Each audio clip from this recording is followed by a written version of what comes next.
Hey everyone, What If Fan here, bringing you another exciting part of What If Ninja in Jujutsu Kaisen. You can find the fanfic title and the original author's name in the description below. Make sure to check it out and show them some love. If you enjoy the video, don't forget to like, subscribe, and ring that notification bell so you never miss an upload. Alright, let's jump into it. Chapter 141, A Brother's Determination. He's not going to fight anymore? Kazuma was a little disappointed because there were still many moves yet to be used. For example, Yuta's copy. He wanted to see if Yuta could copy his ninjutsu. Yuta said, "No more fighting. You are strong enough to protect Yuji, but..." At this point, hesitation flashed in his expression. Seeing this, Kazuma smiled bitterly. Did he look like a bad guy? He naturally understood the other party's concerns. Then, he waved his hand casually, and the space in front of him twisted, forming a fist-sized vortex. Kazuma reached in, fumbled around for a moment, and soon retrieved a strangely shaped box. Yuta asked, "Is this the prison realm that seals Gojo-sensei?" He immediately stepped forward, eyes fixed on the object in Kazuma's hand. There was no doubt this was the prison realm, the only thing in the world capable of sealing Gojo. But why was it in Kazuma's possession? As you can see, Yaga and the others entrusted this to me. This is a hot potato. You should know that the top leaders have issued a special warning: anyone who tries to unseal Gojo will be killed without mercy. The reason Kazuma had agreed, aside from the reward, was because of his gratitude to Gojo. After all, Gojo was the first person he had taken advantage of. The dual Kamui was the reward he had obtained from him. I see. Yuta heaved a sigh of relief and let his guard down completely. Entrusting Kazuma with such an important object was proof of immense trust. It seemed his earlier concerns had been unnecessary. Kazuma was already wanted by the top brass, yet still willing to go to such lengths to protect Yuji. This would bring him serious trouble. Thinking of this, he felt a little ashamed and looked at Kazuma apologetically. "I'm sorry, I was too suspicious before." Kazuma waved it off indifferently and said, "It's okay. You don't know me well enough yet, I understand." With all concerns set aside, the atmosphere changed. Looking at Yuji, Yuta's previously cold face suddenly broke into a warm smile. Yuta said, "Haha. Yuji-kun, I apologize for scaring you earlier." Yuji touched his head, feeling a strange warmth in his heart. So this senpai had been acting all along? He hadn't been abandoned after all. He still had Kazuma, everyone at Jujutsu High, and Choso, who had been with him these past few days. Even though he wasn't ready to admit being his younger brother just yet. Thinking of this, Yuji's expression suddenly changed and he said, "Oh no. Choso was still fighting that guy." Under a bridge. A battle to the death was raging on. Bang! Choso's figure flew backward, smashing into a bridge pillar, leaving behind spider-like cracks. At this moment, his entire body was stained with blood, covered in deep, shocking wounds.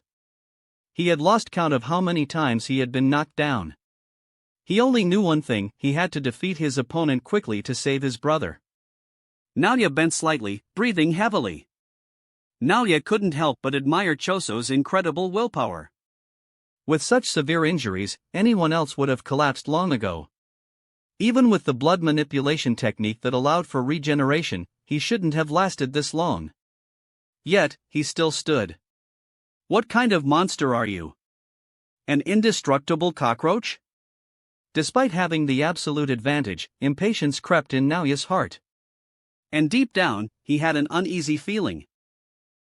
He had a feeling that if this dragged on, he might be the one to lose. Choso wiped away the blood from his eye and muttered, "I'm just an unqualified brother. My brother is being hunted, yet I still can't get rid of you. It's ridiculous." Naoya said, "Tsk. You stubborn fool, I'm going to grind you to dust this time. Let's see how you stand up again." He activated his technique once more. In an instant, he closed the distance between them. But this time, Choso dodged in a way that seemed almost unnatural. Naoya didn't believe it. He assumed it was just luck, a lucky guess. But in the following exchanges, the technique that he had always relied on seemed to fail. Every single attack was dodged perfectly. How is that possible? After avoiding another attack, Choso smirked. Ha, your technique doesn't seem to work anymore. In reality, Choso had been preparing for this moment all along. He had focused all his cursed energy into his eyes, enhancing his dynamic vision to the extreme. His eyes were nearly blinded by blood, yet he could still track his opponent's every move. Then, another attack came. But suddenly, gasp! Blood gushed out from Choso's body. His hands pressed against a stone pillar, barely holding himself up. Naoya revealed a sinister grin. A bloodstained dagger, a cursed tool, was now in his grip. Did you think I only fight with my fists?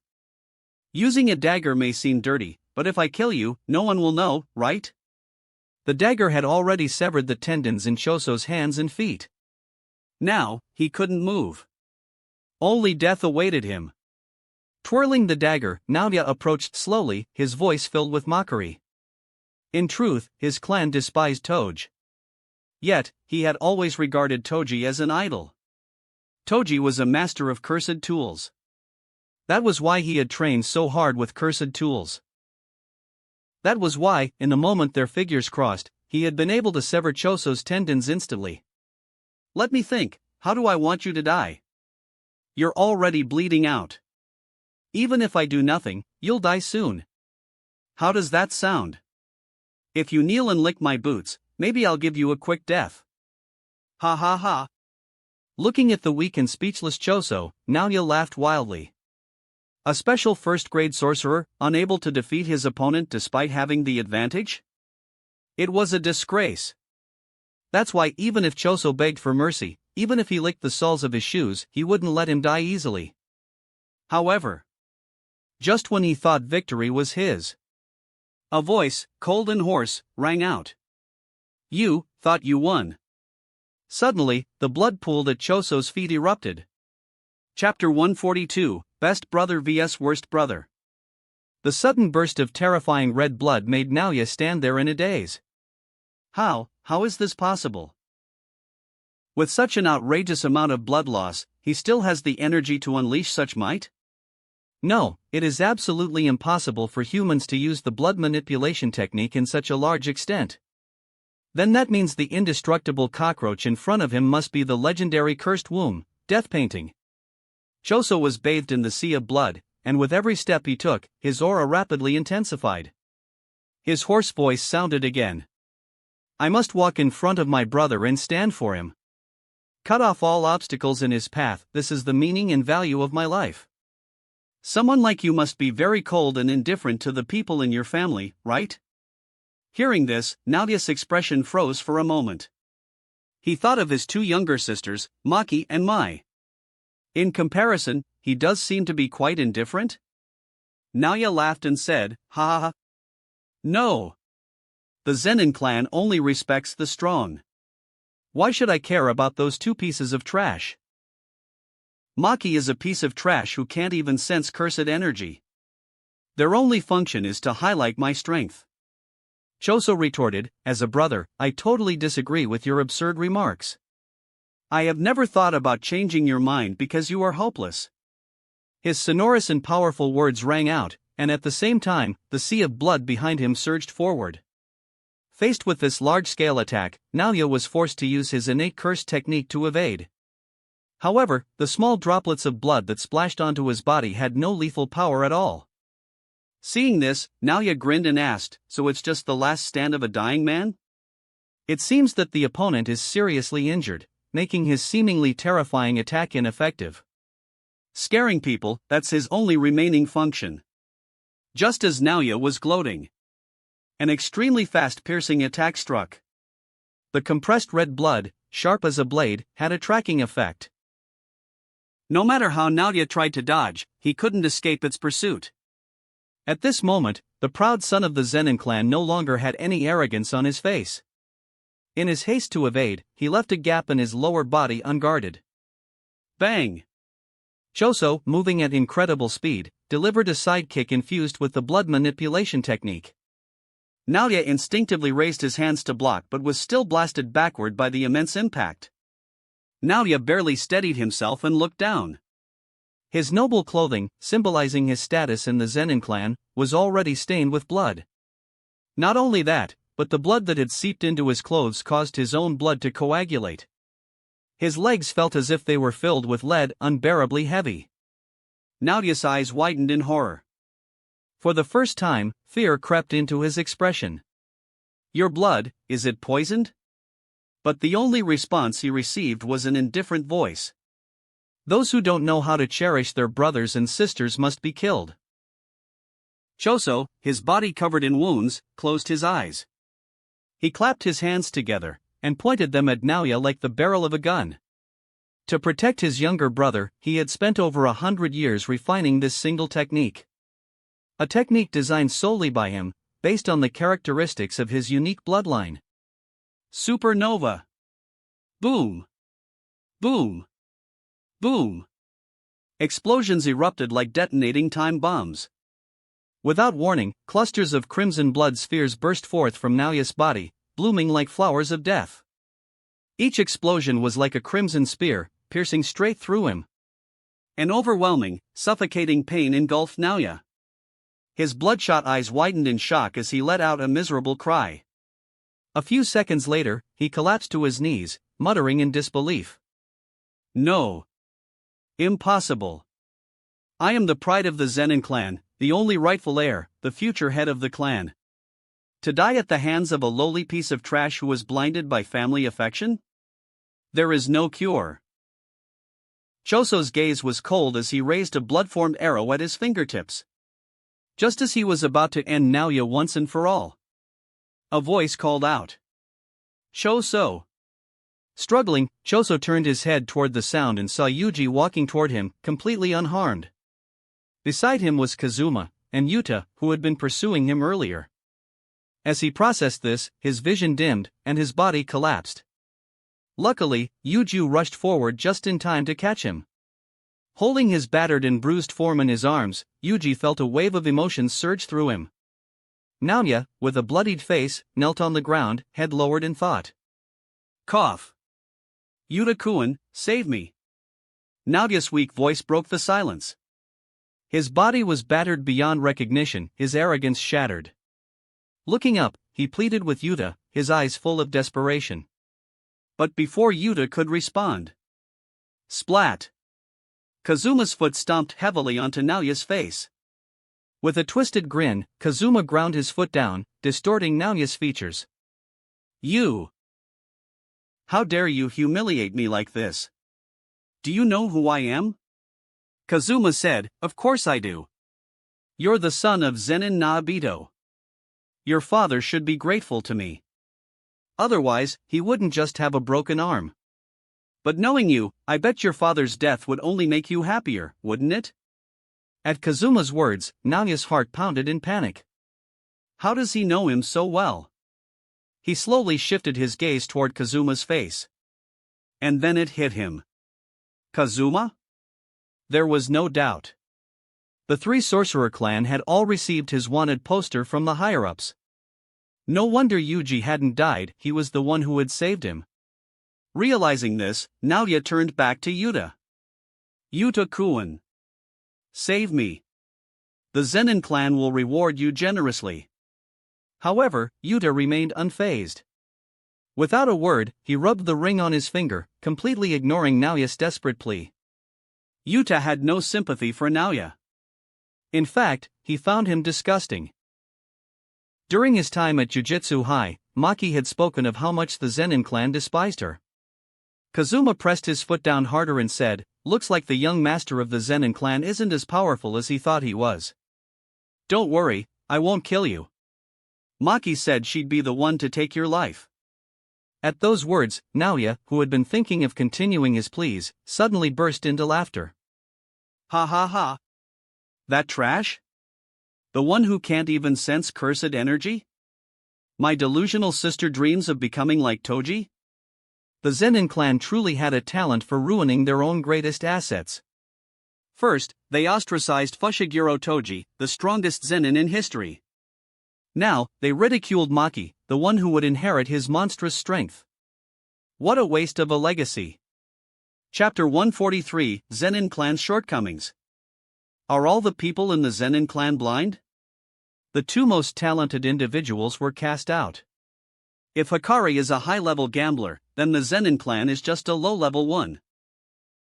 Two SSR-tier geniuses were discarded as if they were mere uncommons. Had Maki been properly nurtured, the Zenin clan's strength would have skyrocketed. But the Zenin clan is beyond salvation, it's just waiting to be wiped out. If Maki doesn't finish them, someone else surely will. Too bad for Megumi, he might not realize that when he finally takes over as the Zenin clan head, he'll be the last one left. Setting those thoughts aside, Kazuma moved his foot away from Naoya's face. Make sure to tell the higher-ups when you get back I'm protecting Yuji. But before that... Kazuma's lips curved slightly, and his scarlet pupils shifted. Tsukuyomi. The instant the technique activated, Naoya's body went stiff. His blank eyes widened in horror as he convulsed, rolling across the ground in agony. No death, just a suffering far worse. If one Tsukuyomi doesn't solve the problem, then two will. For now, a 3 days and 3 nights package should be enough to vent Maki's frustration. Ah! Not long after, Kazuma and the others left with Choso, who remained unconscious, leaving Naoya to writhe in torment beneath the bridge. His face contorted in agony, veins bulging as foam gathered at the corners of his mouth. No one knew the depths of his suffering, and if anyone passed by, they'd likely mistake him for a crazed beggar. Night. Among the collapsed ruins. The flickering bonfire cast warm hues against the darkness. Kazuma, your fire curse technique is insanely useful. Yuji bit into his roasted meal, giving a thumbs up with his free hand. Though Yuji appeared light-hearted, both Yuta and Kazuma saw through the act. The boy in front of them was forcing a smile. Sukuna, the parasite within him, was an inescapable curse. A shackle that bound him, branding him as a ticking time bomb. Yuji turned to Yuta, his voice quiet. Senpai, why did you go so far to save me? Facing the question, Yuta smiled and said, simple. Because the people I care about. Care about you. Yuji stiffened, then dropped his head. There was no mistaking it, Yuta meant Satoru. Without Gojo's protection, Yuji would have been executed on the spot. And now, with Gojo sealed away, Yuji was utterly powerless. Yuta understood all too well. He and Yuji shared something in common, an unbearable past. Both burdened by sins they could never undo. But Yuji's weight was far heavier. This junior of his had surely suffered more than anyone could imagine. Yuji suddenly lifted his head, voice steady. Yuta. Kazuma. I need you to promise me something. If Sukuna takes control again, kill me immediately. Kazuma's power was undeniable. And this new senior of his, Yuta, was strong enough to challenge him. Yuta hesitated for a moment before smiling faintly. Sure. I won't hesitate. Kazuma smirked. Relax. Sukuna's 2 eyes got gouged out, he'll stay quiet for a while. Yuta jolted upright and asked, what? Sukuna's eyes, who did that? For someone like Sukuna, even with all his strength, Yuta wouldn't have thought to go for such an unorthodox attack. Yuji nonchalantly pointed a finger at Kazuma. Yuta's eye twitched. If it was Kazuma, that made sense. He'd love to fight him someday. 3 months of training in Africa had sharpened his blade, but it also fueled his hunger for battle. Just then, a faint sound echoed from the ruins. Yuji shot to his feet, body tense. Who's there? A tall figure stepped into the firelight, his spiky hair and dark sorcerer's uniform unmistakable. It was Megumi. Megumi? What are you doing here? Yuji asked. Without looking at Kazuma or Yuta, Megumi simply said, we should return to Jujutsu High, Yuji. But Yuji shook his head, voice heavy with guilt. I can't go back. His chest ached with the weight of his choices. If he hadn't been at Shibuya. If Sukuna hadn't awoken. Everything would be different. Now, as a wanted man, his return would only cause more problems. TCH. You're still blaming yourself? This was all part of that wannabe ghetto's plan. Why do you always take the blame on yourself? Megumi grabbed Yuji by the collar and yanked him up, his face twisted with frustration. Your kindness shouldn't be wasted like this. Kazuma and Yuta, sensing the tension, wordlessly took a step back to let them hash it out. Yuji didn't resist. Megumi's grip was tight, but his words held more weight. Finally, Yuji exhaled shakily. Yuji said, "I'm sorry. But right now, I'm just a walking disaster, I can't save anyone." Megumi said, "You can still save me." Yuji froze. "My sister, Fushiguro Tsumaki, is missing. I found residual cursed energy in her room. The fake ghetto left it there on purpose." I don't know what his goal is, but it has to do with this so-called culling games. No sooner had Megumi finished speaking than a chilling voice echoed across all of Shibuya.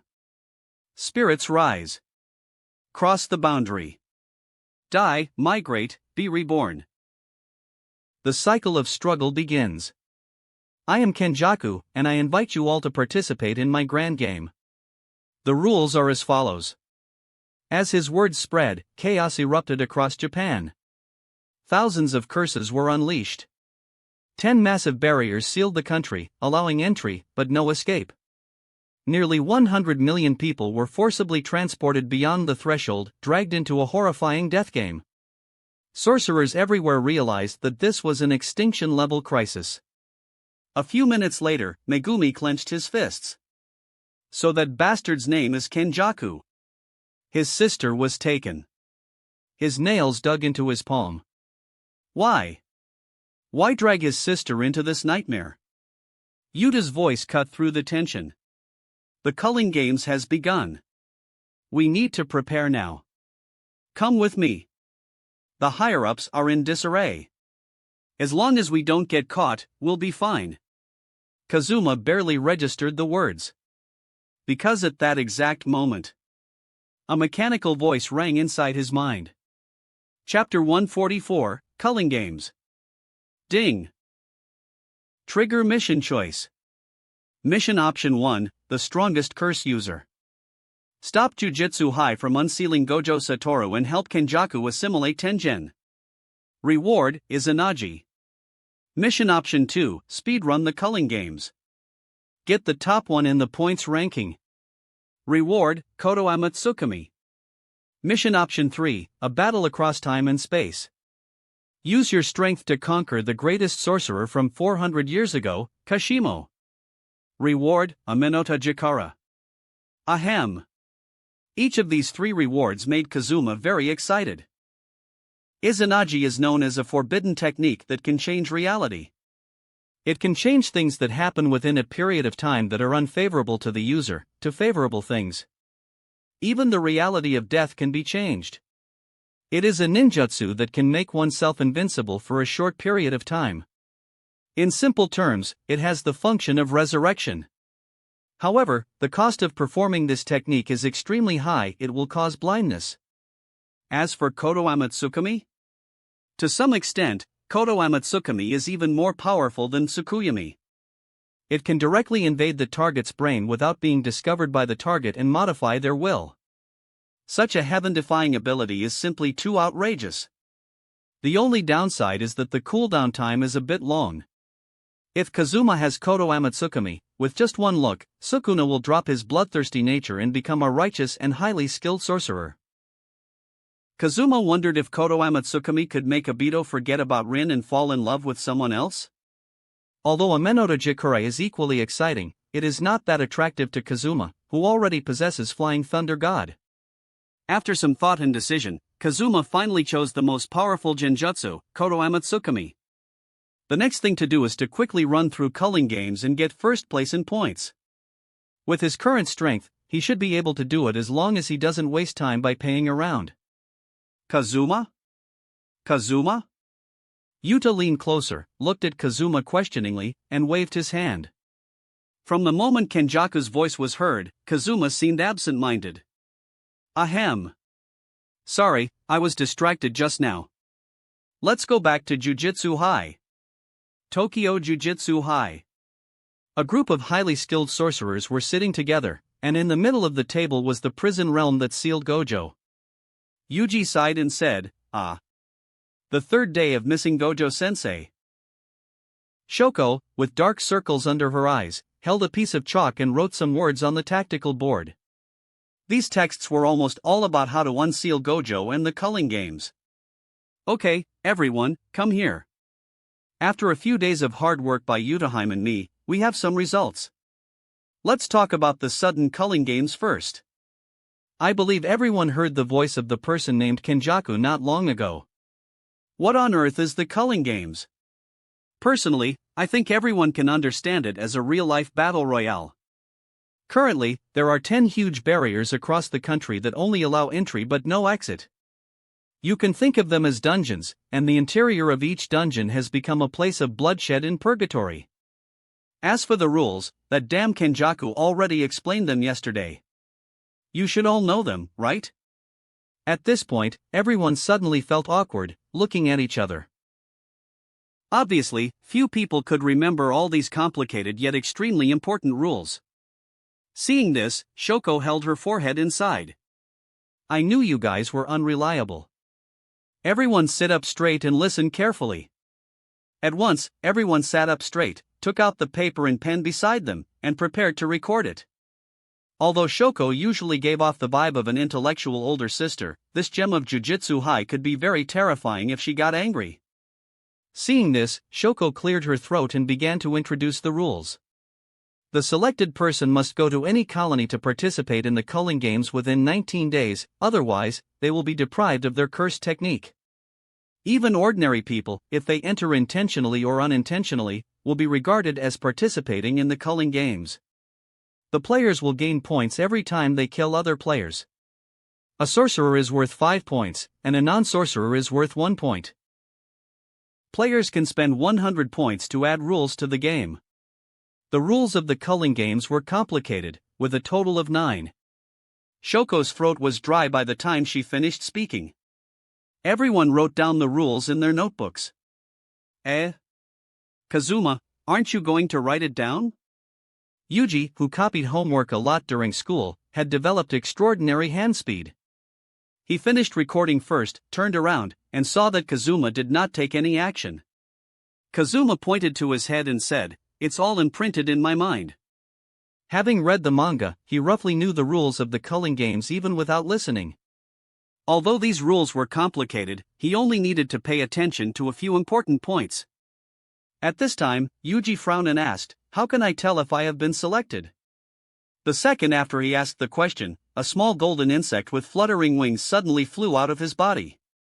Instantly, some information about himself appeared in front of Yuji. Yuji stood there in a daze, looking at the introduction about himself on the information panel, and fell into deep thought.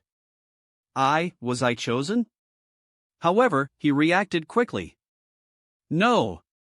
The one chosen was not him, Yuji, but Sukuna, the king of curses in his body.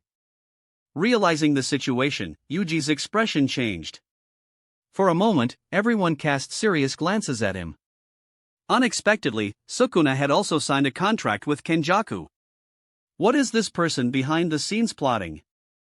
At this moment, in everyone's mind, the danger level of Kenjaku was on par with Sukuna. Yuta patted Yuji's shoulder and said with a smile, "It doesn't matter. We will fight back if the enemy comes. Everything will be fine. Thank you, Yuta-senpai." Shoko looked at Yuji with a serious expression and said, "Then Yuji, for your own safety, please be sure to go into the barrier within the specified time and participate." Yuji was a little confused and asked, "Life safety? Don't the rules say that at most I'll just be deprived of my cursed technique? Anyway, I can only beat people with my fists, and I don't know any cursed techniques. It doesn't matter if I don't go, right?" Shoko shook her head and said, "According to my investigation, I'm afraid the price is far from that simple. If the chosen one refuses to participate, not only will they be forcibly deprived of their cursed technique, but they may also pay the price with their life." Chapter 145, Entering Tombs of Star Corridor. Soon after. Tombs of Star Corridor, where Tengen lives in seclusion. Master Tengen, a master of barrier techniques, is not easily seen. His location is very well hidden, constantly shifting among 100 doors. If you can't find the right one, you'll never meet Master Tengen himself. In the dim corridor, Megumi walked ahead, patiently explaining to the group. Yuji complained, huh? Then how long is it going to take us to find him? Master Tengen's residence is so hidden, why does it feel like he's avoiding something? Kazuma smiled inwardly. Ever since the Star Plasma Vessel incident years ago, Tengen's assimilation plan had failed.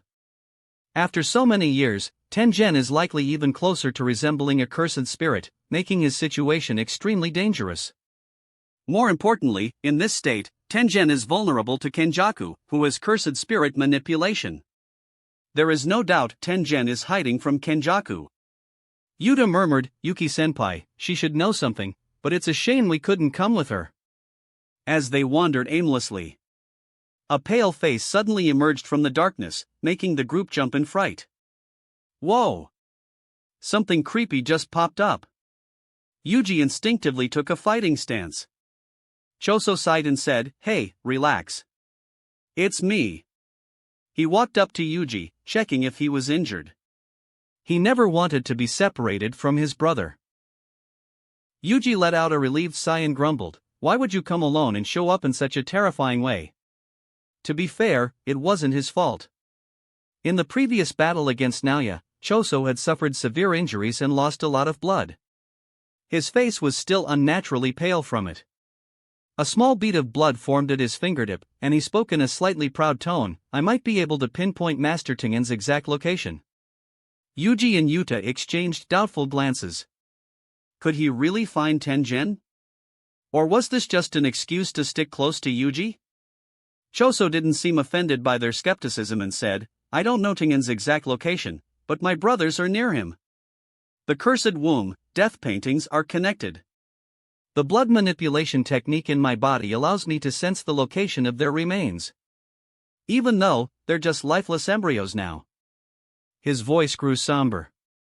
Yuji hesitated for a moment before saying, thanks. Though he had accepted their connection as brothers, it was still hard to fully empathize with Choso's pain. This is what I should do as your brother. Choso let the blood bead float in the air, and it quickly darted toward one of the doors. Follow the blood. Soon, Kazuma and the others, guided by the floating blood bead, arrived at a secluded chamber. Though small, the room had everything, a sofa, TV, and various appliances. They also spotted two familiar faces. Maki and Yuki. However, Maki looked different. Her once long, black hair had been cut into a clean, short style. She had also removed the special glasses that let her see cursed spirits. With her sharp features, she looked like a fierce general, strong and unshakable. The moment she noticed Kazuma, her expression wavered slightly before she quickly turned away. She still remembered Kazuma had once told her she looked good with long hair. Now, with her hair short. TSK, so Maki actually has a shy side, Yuki teased with a knowing smirk. Kazuma smiled awkwardly and said, you look great in this style too, Maki. Maki's shoulders tensed. With her back turned, her ears visibly reddened. Kazuma sighed inwardly, he could already predict what was coming. The Zenin clan's downfall was near, and the next physical type heavenly restriction user was about to rise. Yuki leaned back on the couch, smiling. I assume you guys are here for Master Tengen? She casually pressed a red switch beside her. Boom! The entire tombs of Star Corridor trembled, and the ground beneath them shook. The walls of the room began to shift, revealing a long, dark corridor. Dim lights on either side barely illuminated the path ahead. At the far end stood a massive iron door, carved with ancient symbols. Yuki said, Master Tengen is behind that gate. Even I haven't seen him before. I've waited a long time for this. It better be worth the hype. Megumi tensed and said, we don't have time to waste. Sumiki has been taken by Kenjaku, we need answers now. Everyone nodded. The urgency in the air was undeniable. Wait a second. Yuki interrupted, glancing at Choso. Before we go in, I want to know, who is he? And where do his loyalties lie? Choso opened his mouth to respond, but Yuji spoke first. He's my brother. Yuji looked away as soon as he said it, avoiding Choso's gaze. Choso's eyes widened. He clenched his fists, his body practically trembling with excitement. That one word brother meant everything to him. At this very moment, he felt like he could fight Sukuna one-on-one and still win. Yuki grinned and said, well then, let's go. With that, they pushed open the last door of Tombs of Star Corridor and stepped into the elevator leading underground. As soon as they landed, something felt off. This place shouldn't have many visitors. Someone murmured. Then why is the ground stained with blood? Wait. Look at the walls. There are signs of a fight. Everyone instinctively went on guard. Something had happened here. Something violent. And whatever it was, it wasn't over yet. Chapter 146, Tengen oversteps his boundaries. Following Yuji's exclamation, everyone frowned and looked at him with serious eyes. Looking at the old bloodstains on the gray and worn floor tiles, along with the bullet holes deeply embedded in the walls, everyone was puzzled. It seems that an accident happened in the Tombs of Star Corridor many years ago. But why are there old bloodstains in this rarely visited place? Also, judging from the location of the bullet holes in the wall, it seems that they were shot from the rear door? Kazuma knew everything that had happened here. At this moment, a gentle voice that seemed to transcend time and space echoed in Kazuma's mind. Let's go back home, Riko-chan. Bang! A ruthless bullet pierced Riko's head, destroying the hope that had just been born in her heart. Kazuma shook his head, dispelling the images in his mind, and sighed internally. We have to ask Megumi's good father, Toji, about this. That shot could be said to have started it all. Toji, who was only interested in the bounty back then, probably never expected that his actions would have such a huge impact, right? That's right, the blood on the ground was the blood of Ammonai Riko, the star plasma vessel who was shot in the head that year. As a peer, Yuki was aware of the tragedy that had occurred 11 years ago. This is the scene where the star plasma vessel was shot and killed. This is also the pain that Gojo has always been reluctant to mention. Let's go. Now is not the time to reminisce about the past. Master Tengen is just ahead. Yuki looked deeply at Megumi. She did not specify the crime committed by his father as that had nothing to do with Megumi. In fact, father and son had completely different personalities. If the kind-hearted Megumi knew that all of this was done by his father, he might do something as foolish as taking on his father's sins and sacrificing himself in repentance. Come to think of it, she was once chosen by Tengen to assimilate with as the star plasma vessel, but of course, she never followed through with Tengen's wishes. Oh, it would be great if we could bring that damn guy back to life to atone for his sins. Waving her hand, Yuki shook her long hair and strode forward. Her words were confusing to some, but they gave Kazuma an idea. Resurrection to atone for sins? That's an interesting thought. Kazuma's mouth curled slightly as an idea formed in his mind. What would have happened if he had told Toji that Megumi's last name was Gojo back in Shibuya? Toji would have probably lost all composure and torn open the prison realm with his bare hands. Led by Yuki, the group passed through several shifting doors and finally entered Tengen's main hall. This place was isolated from the world, a pure land between life and death. The surrounding space was nothing but a blank void. There was no sign of Tengen anywhere. Yuki crossed her arms and guessed, could it be that Tengen is here but refusing to meet us? Hey! Master Tengen? We have brought the wanted criminal Kazuma here. Why don't you come out and show some support? She suddenly shouted, causing everyone's expressions to twitch. Yuki-senpai, please stop provoking him. Megumi couldn't help but complain. If Tengen and Kazuma actually fought, given their strength, they and the entire Tombs of Star Corridor would be the ones to suffer. Kazuma had a neutral expression. Though Tengen's strength was never detailed much in the plot, he was definitely weaker than Gojo. Tengen's power lay more in wisdom and barrier techniques. Just when everyone thought Tengen wouldn't appear, an old voice echoed around them. "Nice to meet you, excellent juniors." Everyone turned toward the source of the voice. A figure bathed in sacred white light slowly approached. As the light faded, a four-eyed figure, dressed in a long robe, came into view. Yuji stood there in a daze, whispering, "Is this the sorcerer who claims to be all-knowing? Master Tengen?" Megumi asked, "This guy, is he even human?" Yuta said, "So this is the mysterious Master Tengen?" The strange appearance, neither fully human nor fully monstrous, left everyone with mixed feelings. Unfazed by their curious gazes, Tengen remained calm. He said, "The descendant of the Zenin clan, Sugawara's descendant, a cursed womb, heavenly restriction user, and a perfect vessel for Sukuna, a rarity in 1,000 years." With just one glance, Tengen, who had never left the tombs of Star Corridor, accurately identified everyone's origins. Hearing this, everyone was shocked. As expected of the all-knowing Tengen. However, when Tengen's eyes fell on Kazuma, his expression froze strangely. "Your origins, even I cannot see through them?" This statement was shocking. Everyone turned their eyes toward Kazuma.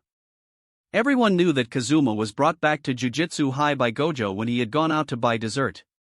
But no one knew Kazuma's true identity or origins. And now, even the all-knowing Tengen was unable to discern Kazuma's past? At that moment, two dazzling rays of light shot out from Tengen's calm eyes, instantly covering Kazuma's body. Tengen wanted to uncover the truth behind the man standing before him. However, the next moment, a sudden, scarlet eye filled with rotating tomos covered Tengen's vision. A strange scream echoed as Tengen's face twisted in pain. He covered his stinging eyes and staggered back. Curiosity kills more than just the cat. Kazuma's calm voice cut through the air. Just now, Tengen had attempted to spy on him without his consent. Naturally, he wouldn't allow it, not because he feared being exposed as a transmigrator.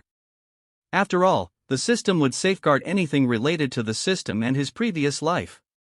If Tengen had such an ability, then what was the point of Gojo and Sukuna? Kazuma was simply guarding against Tengen attempting something underhanded. Besides, in his current state, Tengen was not to be trusted. Seeing this, everyone gasped. No way. Kazuma's genjutsu was so powerful that even Tengen can't resist it? Maki scoffed internally. Those are eyes that can even peer into the past and future, how could Tengen possibly resist them? She vaguely recalled how, during their battle, Kazuma had exposed memories she had never shared with anyone. He knew her past even better than she did herself. All of a sudden, the once mysterious Tengen lost some of his prestige in everyone's eyes. After a moment, Tengen composed himself. "You are Kazuma, the one the higher-ups asked me to capture, correct? I apologize for my rudeness just now." Even as he spoke, Tengen's mind raced. While silently cursing the higher-ups, he mentally placed Kazuma's name alongside the most powerful figures in history. "Hey, Tengen, if you still stand with sorcerers, then give us an answer." Yuki looked straight at Tengen, demanding a response. Perhaps others at Jujutsu High held Tengen in high regard, but she had no fondness for him. Tengen met her gaze and spoke calmly, "Though I may look like a demon, my heart remains human. Ask. I will answer all your questions." Chapter 147, Tutorial to Unseal Gojo. Hearing this, everyone looked at each other and nodded. In the discussion with Shoko before coming here, they had already done their homework. Megumi took a step forward and asked the question that concerned him most.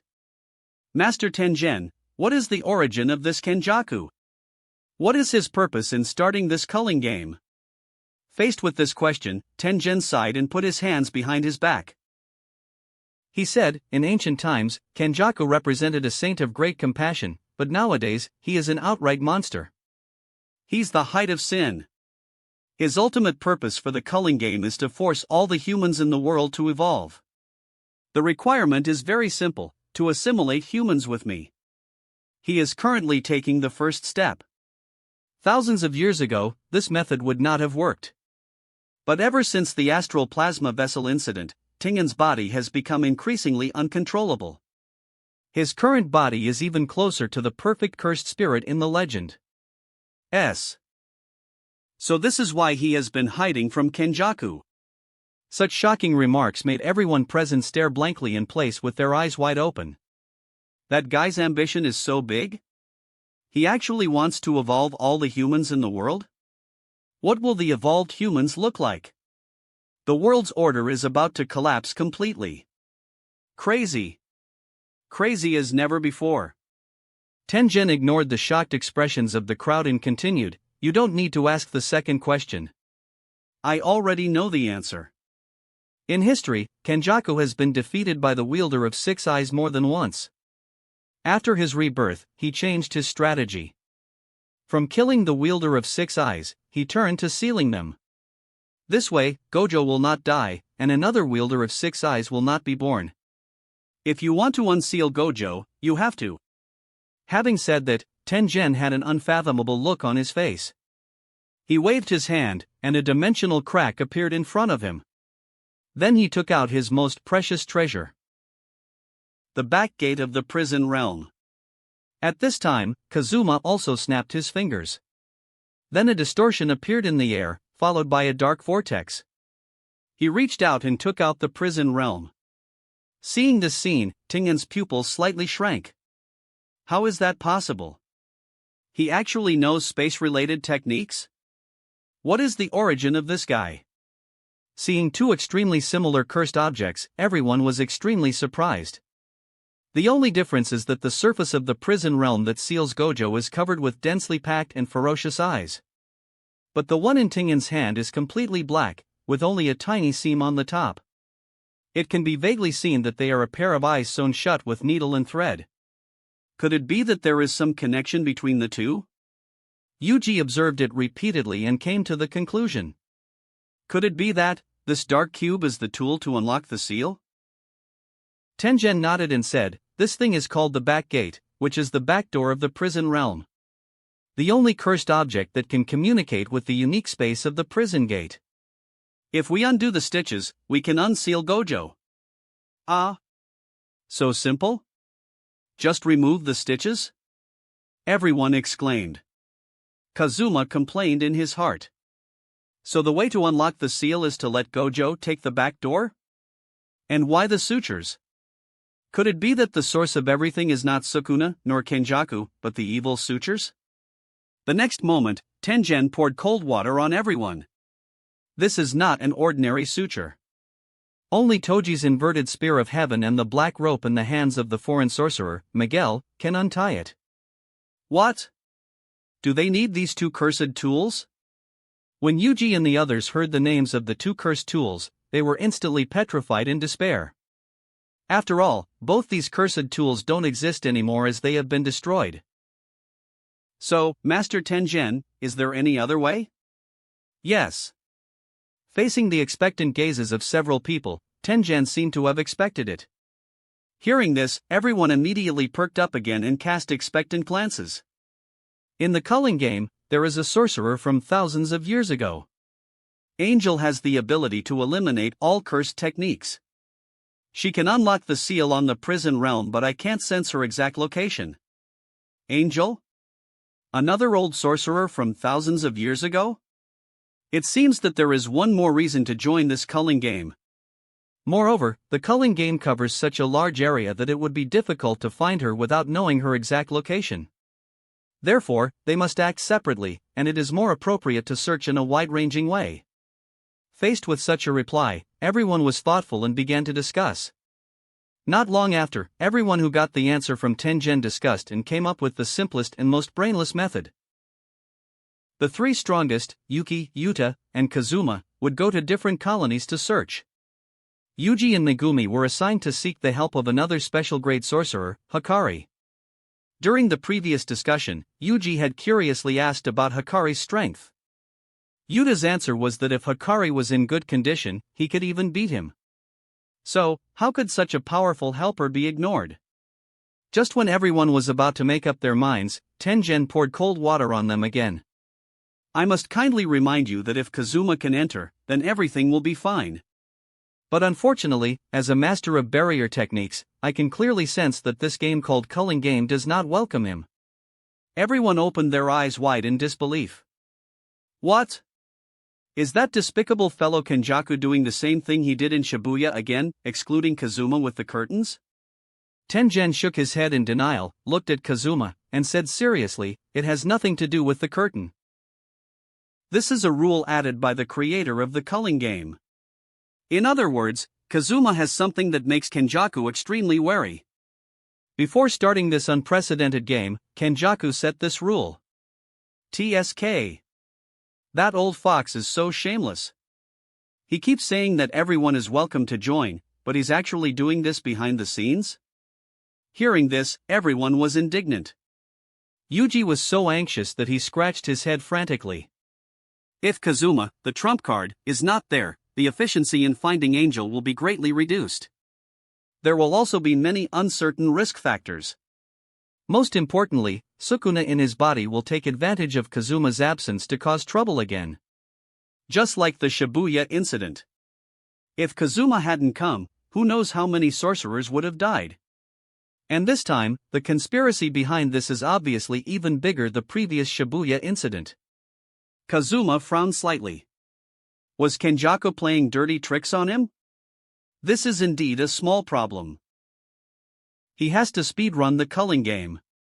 How can he do that if he doesn't even have the qualification to participate? But, thinking of something, the corners of Kazuma's lips raised. He said, "Don't panic. Do you remember the fourth rule of the Culling Game?" Yuji's eyes lit up and he said, "You mean, players can spend 100 points to add rules to the game?" "Yes." "Kazuma, you are a genius." Kazuma laughed and said, "Since Kenjaku is playing tricks on me, I naturally cannot lose the limelight." The next second, Kazuma's voice suddenly rang out. Summoning, Edo Tensei. Everyone. Chapter 148, The Magic of Edo Tensei. Boom. As Kazuma finished speaking, the ground suddenly shook. 5 2-meter-tall wooden coffins emerged from the ground.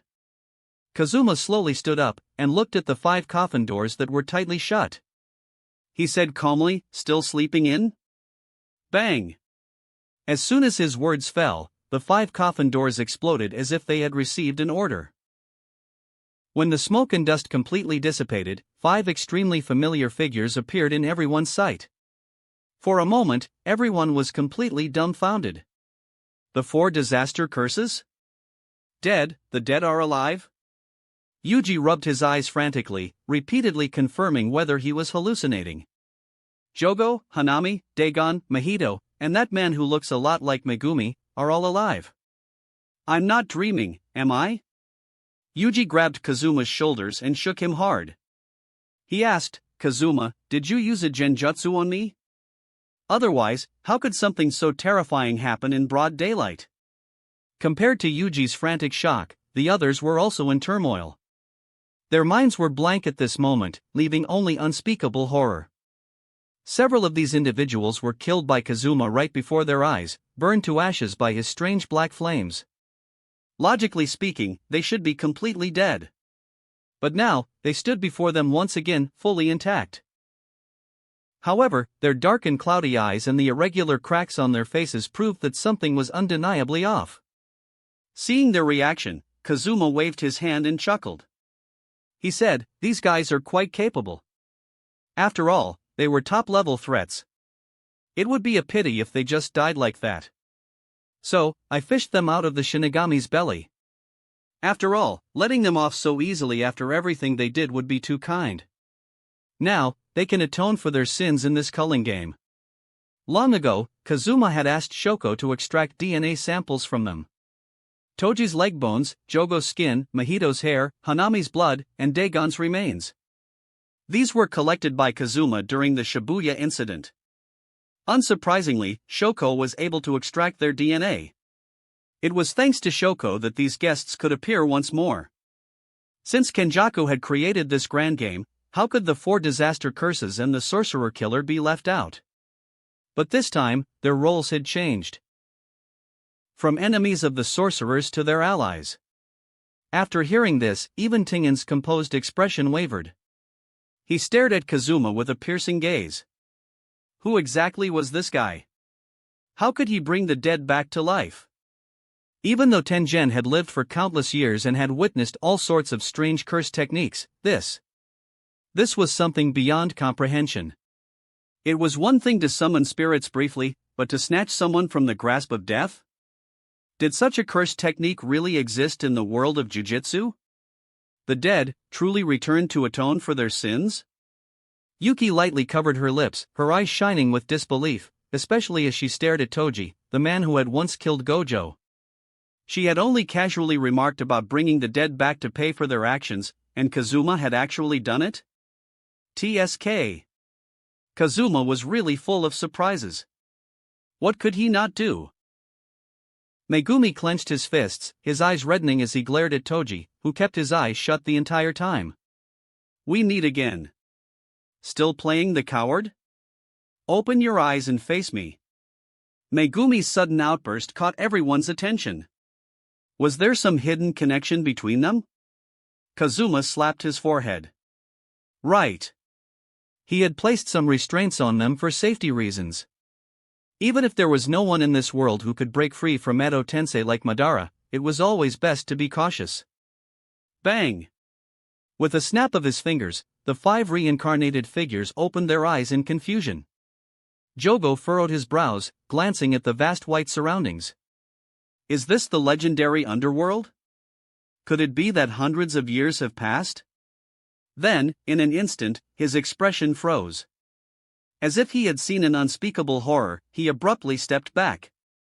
Seeing his reaction, Hanami and the others instinctively retreated as well. Jogo's gaze darted between the familiar sorcerers and Kazuma's ever-present smirk. Ha!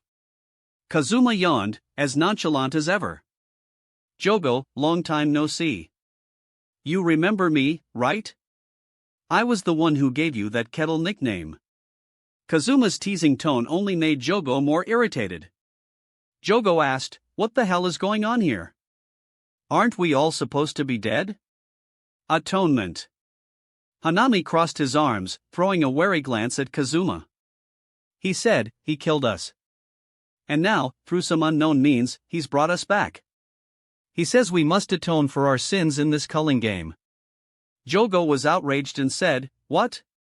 We are natural disasters. What atonement?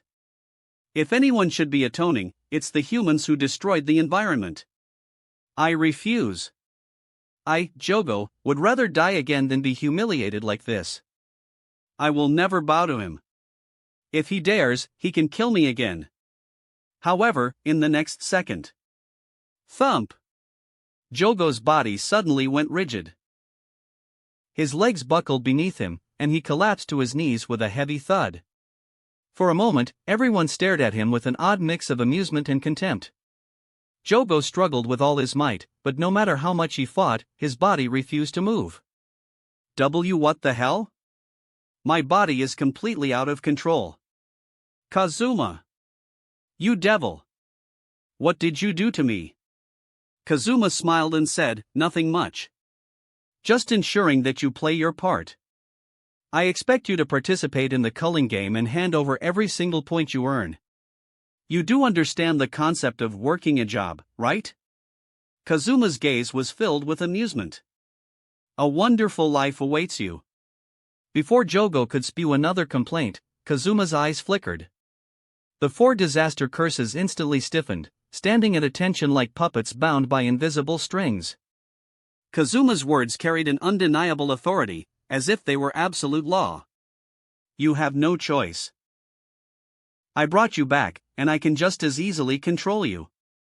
You're all intelligent cursed spirits.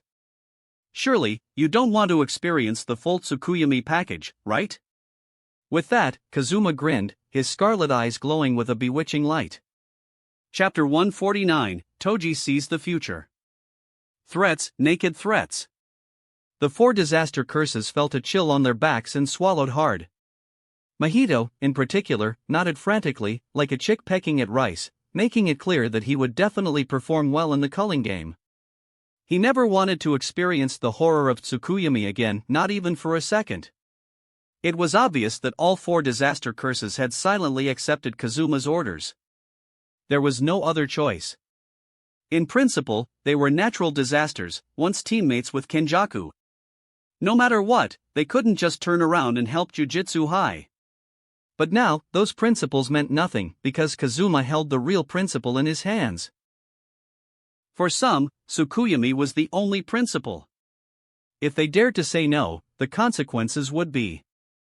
With the 4 disaster curses taken care of, Kazuma turned his gaze to Toji, who wore an indifferent and arrogant expression.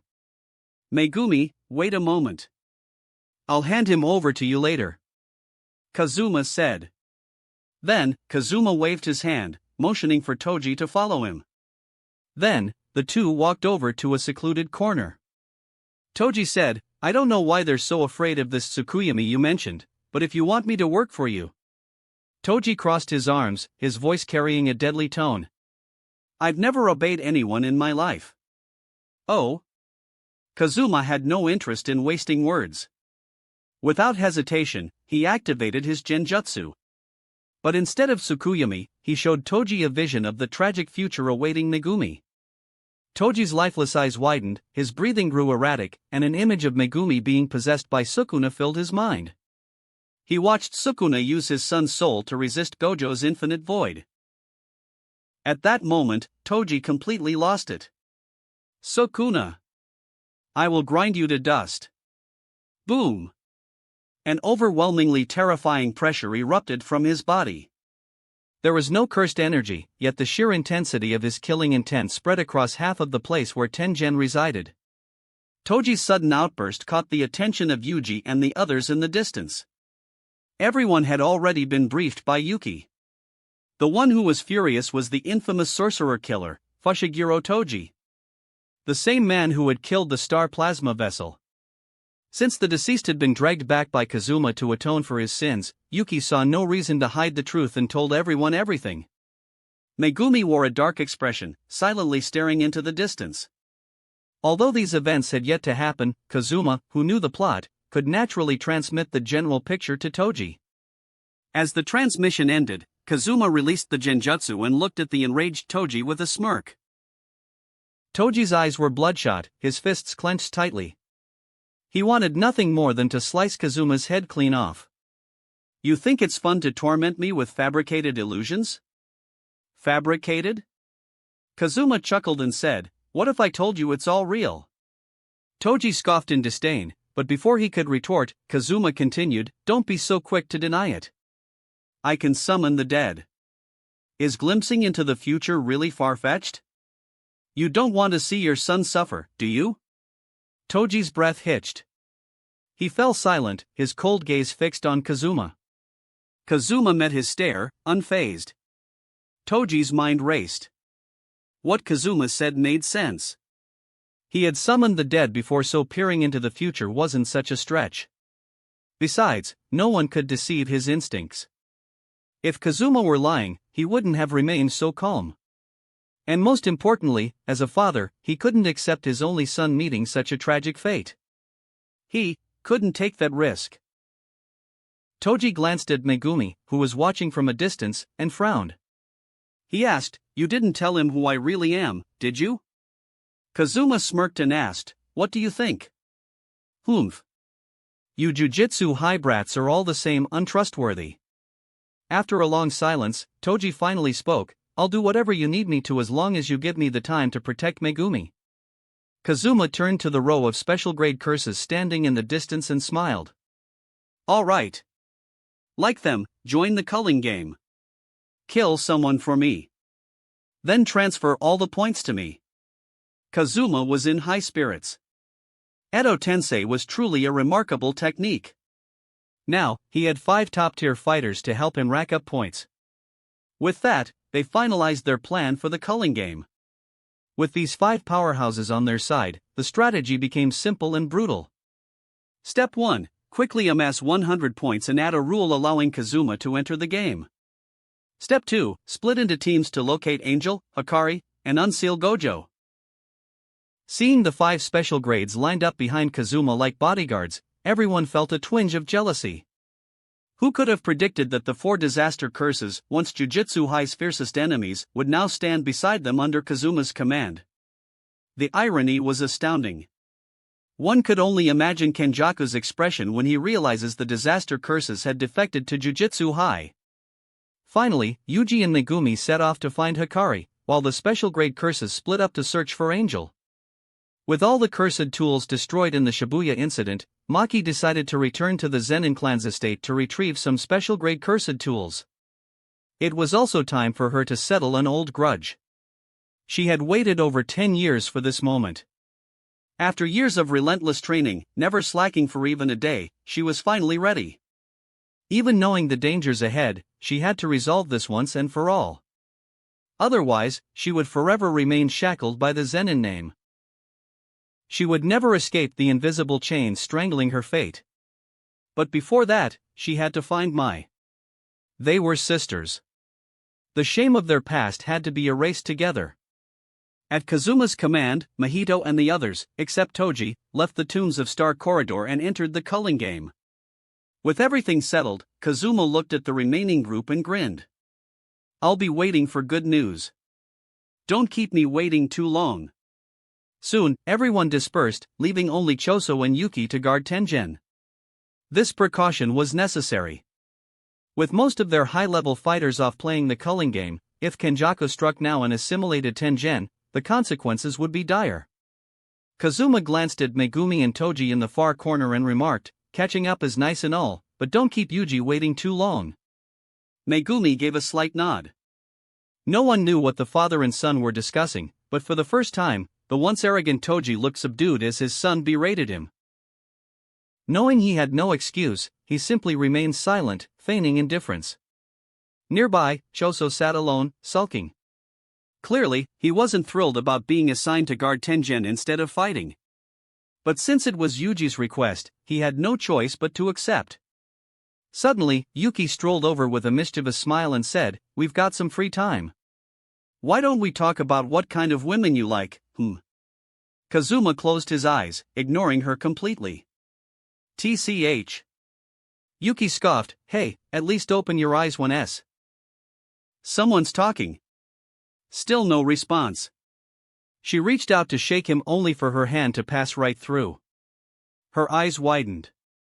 Was he communicating with Gojo inside the prison realm?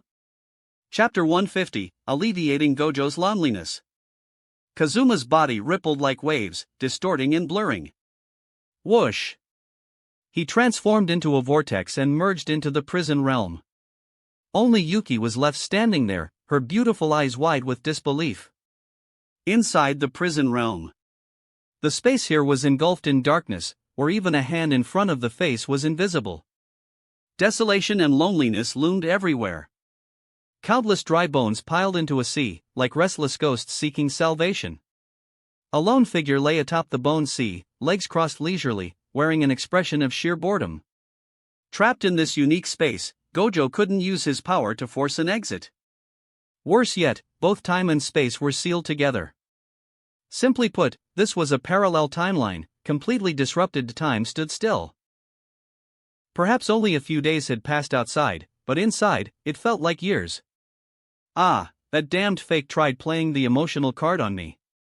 If I get out, I swear. The days without Kikufuku feel like an eternity. Gojo pulled at his black blindfold and muttered to himself. He had lost track of time but hoped the outside world was still intact. Then again, as long as Kazuma is there, things should be fine. Is this the inside of the prison realm? It's definitely not a place for humans. A voice echoed. Gojo nodded absent-mindedly, agreeing, yeah, being surrounded by bones all day, it's like being prickled in misery. Wait. Realizing something was off, he abruptly sat up straight, scanning his surroundings. In the distance, a vortex emerged, and Kazuma stepped out. Kazuma was just taking a chance, but he had unexpectedly really entered the prison realm. He had tried countless times before, always failing. Without specific coordinates, it was like groping in the dark. Kazuma? Gojo ripped off his blindfold, staring in disbelief. He reached out to touch Kazuma's shoulder, but his hand passed right through. Kazuma said, "Don't bother. I'm in a special state right now." To prevent any accidents, Kazuma had activated Kamui before entering. Kazuma held out a package of Kakifuku to Gojo. Gojo said, "You really get me." His eyes lit up. Grinning, he eagerly unwrapped the Kakufuku and took a bite. That familiar taste. By the way, how's everything outside? Kazuma didn't hold back, explaining everything: the launch of the culling game, the execution orders from the higher-ups. Gojo's face darkened instantly and he said, "Those old bastards took advantage of my absence to target my students and teachers? I should have wiped them out from the start."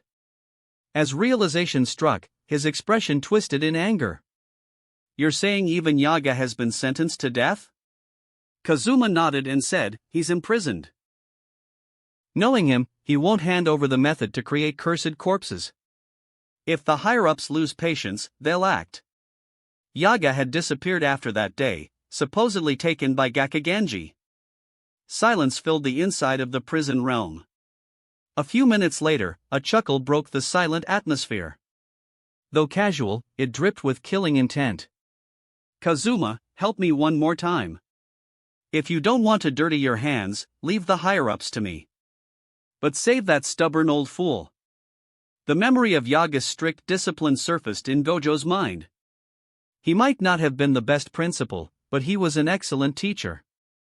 Kazuma's lips curled slightly and he said, "All right, but you have to agree to one condition. We'll discuss details later." Hearing this, a surprised look flashed across Gojo's face. He said, "Since the day you entered Jujutsu High, I knew you were ambitious. You don't want me as your underling, do you? Well, if so, you'd have to beat me first." Kazuma smirked and said, "Relax, I won't make it hard on you. The culling game has begun. Everyone's looking for Angel. You'll be out soon." Then a vortex appeared where Kazuma stood. His 5 minutes were up. Time to leave. Even with his abilities, he couldn't take Gojo out of the prison realm. Space limitations aside, time itself had frozen him in place. The best Kazuma could do was enter and exit freely. Want to stay and chat? For a brief moment, the strongest man of his era looked pitiful. His usual easygoing manner made it seem like he was fine. But inside this prison realm, loneliness gnawed at him. Kazuma waved a hand and said, "No. If I stay, Yaga might really die. I'll visit again." With a ripple, Kazuma vanished as if he had never been there. Gojo was alone again. The smile faded behind the blindfold as he let solitude consume him. "Remember to bring more Kakufuku. Tokyo, Sendai." The city center was gripped with panic. Everyone stared in horror at the colossal barrier, dark as a starless sky.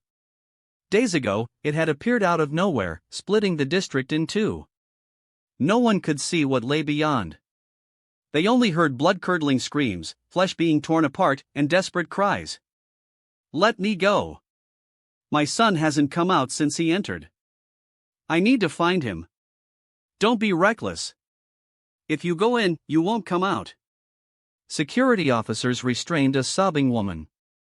Scenes like this played out everywhere as the culling game officially commenced. On a tall building, a figure stood with hands hidden in his sleeves, watching the chaos below. "See? Humans are so fragile. They'd die for such trivial things as family bonds." Beside him, another figure observed the scene indifferently. To her, the end of the world was meaningless, only one existence mattered. Yuram said, "Ha. So your grand plan is just to start a bloodbath? That's kind of underwhelming." That wraps up this part of What If Ninja in Jujutsu Kaisen. Thanks so much for listening. As always, new parts drop every 4 days, so be sure to stay tuned. If you enjoyed the video, don't forget to like, subscribe, share it with your friends, and please consider supporting the original author as well. See you in the next one.